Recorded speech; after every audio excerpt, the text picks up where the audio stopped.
Depuis 2015, plus d'1 millier d'agriculteurs ont eu recours à l'aide de conseillers en culture agréés ou d'un agronome pour effectuer un bilan de santé de terres agricoles. Brian Furlan de Chatham en Ontario est l'un d'eux. M. Furlan et sa famille cultivent environ 1200 acres. Ils produisent du maïs, du soya, du blé et aussi des légumes comme des tomates, des concombres et du maïs sucré. Le bilan de santé de terres agricoles offre une occasion aux agriculteurs comme M. Furlan d'améliorer la santé des sols et la qualité de l'eau. Il vise à les aider à évaluer les risques environnementaux à la ferme par l'examen de 10 facteurs.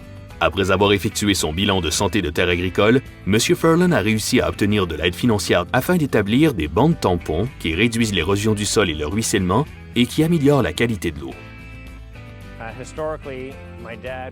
Dans le passé, mon père travaillait la terre jusqu'au bord du fossé ou jusqu'à la limite de la propriété, et ce problème n'était pas apparent avant que je reprenne la ferme. Mais le ruissellement et l'érosion et notre mode de production intensif, vous savez, les traitements insecticides, les traitements herbicides, tout ça nous a forcés à laisser plus d'espace entre les cours d'eau et nos cultures dans les zones problématiques.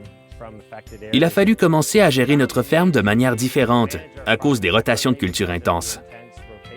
Le bilan de santé de terres agricoles nous a permis de mettre le doigt sur certains problèmes qu'on avait et l'établissement de bandes tampons faisait partie des solutions. M. Furlan explique que leur agronome qui travaille pour Tomechek Agronomy Services a joué un rôle important dans l'élaboration et l'exécution de la stratégie de sa ferme. Le bilan de santé de terres agricoles nous a vraiment permis d'identifier certaines situations problématiques qu'on devait rectifier. C'est à ce moment-là que j'ai décidé de travailler étroitement avec un agronome de Tomechek Agronomy pour trouver des solutions afin de protéger davantage ce qui se passait dans nos cultures et à côté des cultures. Et on espère que notre système de bandes tampons va protéger notre exploitation pour les années à venir. La ferme de M. Furlan compte maintenant 7 km de zone tampon, ce qui représente 8 acres et demi. On a ensemencé les zones tampons il y a 3 ans. Au départ, on a semé du panique érigé. Ça semble être la meilleure espèce ou la plus avantageuse pour notre exploitation. Et comme c'est difficile pour un agriculteur de réduire ses superficies de culture, on a commencé avec des bandes de 8 pieds juste pour essayer. Peu de temps après, on a doublé la largeur des bandes partout autour de nos cours d'eau. Et maintenant qu'elles ont 16 pieds de large, on pense les élargir davantage parce que nos équipements sont de plus en plus gros.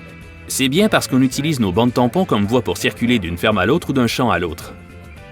M. Furlan estime que le bilan de santé de terres agricoles l'a aidé à prendre connaissance de certains problèmes environnementaux à sa ferme et à trouver des solutions. Je pense que c'est vraiment grâce au bilan qu'on a pu vraiment comprendre comment on allait bénéficier des bandes tampons. Depuis qu'on les a établis, on a changé la façon dont on fait les choses à la ferme et les avantages sont évidents. En fait, les bandes tampons sont devenues un corridor entre nos champs. Elles sont essentiellement des voies de circulation. Et les sols dans les cultures adjacentes sont moins compactés parce qu'on se déplace toujours dans les bandes. On a aussi remarqué une différence dans la structure des flancs de nos fossés et aussi dans nos cours d'eau. Il n'y a plus d'érosion et de ruissellement qui s'écoulent dans nos cours d'eau. En soirée, on va souvent se promener en famille le long des bandes tampons. C'est devenu un peu comme une zone récréative. Mais du point de vue agricole, ça nous aide vraiment à protéger les zones adjacentes à nos champs et aussi à rendre nos champs plus productifs pour notre exploitation. Visitez ontariosoilcrop.org pour obtenir une liste de conseillers en culture agréés et d'agronomes qui sont autorisés à effectuer des bilans de santé de terres agricoles. Le bilan a été élaboré par l'équipe des sols du ministère de l'Agriculture, de l'Alimentation et des Affaires rurales de l'Ontario. Il est financé en partie par les gouvernements du Canada et de l'Ontario en vertu du Partenariat canadien pour une agriculture durable, une initiative fédérale, provinciale et territoriale.